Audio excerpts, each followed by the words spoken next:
ये विश्व हिंदी परिषद के द्वारा 2 नवंबर को उड़ीसा के राजभवन में विशेष राजभाषा सम्मेलन का आयोजन किया जा रहा है, जिसमें हिंदी के साथ साथ उड़िया विद्वानों को, उड़िया के लेखक, साहित्यकार, कवियों को सम्मानित किया जाएगा। क्योंकि विश्व हिंदी परिषद का मुख्य उद्देश्य है कि क्षेत्र स्तर पर क्षेत्रीय भाषा और राष्ट्र स्तर पर राष्ट्रीय भाषा का संवर्धन हो। उसको लेकर के, क्योंकि क्षेत्र स्तर पर क्षेत्रीय भाषा जब मजबूत होगी तो राष्ट्र स्तर पर राष्ट्रीय भाषा अपने आप मजबूत होगी। इसी को लेकर के विश्व हिंदी परिषद का जो मुख्य उद्देश्य है, हिंदी भाषा को विश्व भाषा के रूप में स्थापित करना और ये भारतीय संस्कृति को वैश्विक संस्कृति के रूप में स्थापित करना, उसको लेकर के आज ये प्रेस वार्ता की गई है। और 2 नवंबर को 4 बजे से उड़ीसा के राजभवन में ये सम्मेलन होगा, जिसमें न केवल ये क्षेत्रीय भाषाओं के साथ साथ हिंदी पे परिचर्चा होगी, साथ साथ पुरस्कार सम्मान का कार्यक्रम भी किया गया है और उसके बाद रात्रि भोज का भी आयोजन है।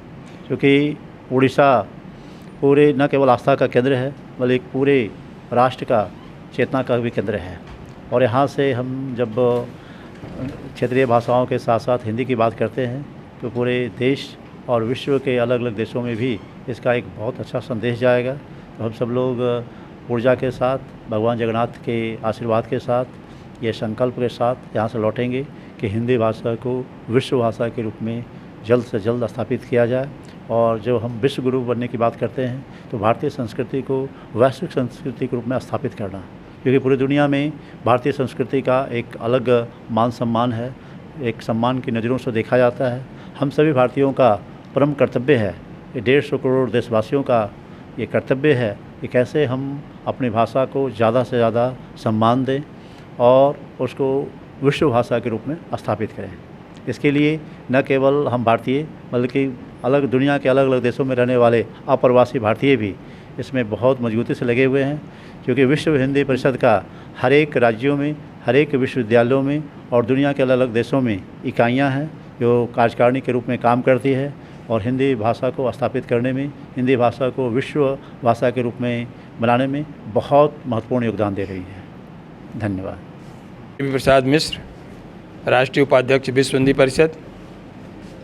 आज हम लोग इस सभागार में जहाँ उपस्थित हैं, ये 2 नवंबर 2025 को राजभवन में हिंदी का एक सम्मेलन हो रहा है, जिसमें कि हम समस्त उड़िया भाषी जो हमारे साहित्यकार हैं, कवि हैं, जो हमारे लेखक हैं, उनको भी सम्मानित किए जाने का एक हमने रखा है। और इसलिए क्योंकि जब भारतीय भाषाओं को जब रीढ़ बचेगी तभी भारतीय भाषाएं बचेंगी।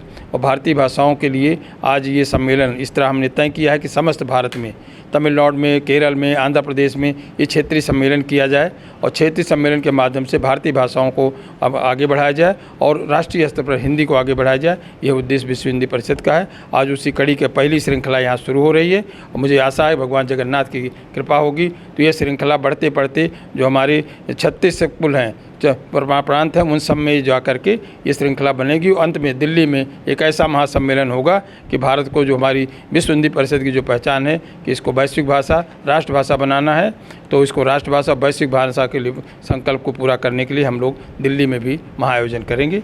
और इसीलिए आज एक बहुत बड़ी बात है कि जगन्नाथ की, भगवान की धरती पर यहाँ शांति का भी यहीं घोष मिला है। शांति का जो कलिंग की लड़ाई का जो क्षेत्र है यहाँ, तो शांति भी यहीं से पैदा हुई है, यहीं से निकली है। जो हृदय विदारक घटना के साथ में जो शांति का संदेश महात्मा बुद्ध का और अशोक जी का, महाराज का था, सम्राट अशोक का, वो शांति का प्रदेश में भी हम लोग हैं। तो हमें पूरा विश्वास है कि हम हिंदी के माध्यम से इस पूरे देश को एक राष्ट्रीय सांस्कृतिक एकता में ले जाके और शांति स्थापित करेंगे। आज विश्व को शांति की बहुत ज़रूरत है।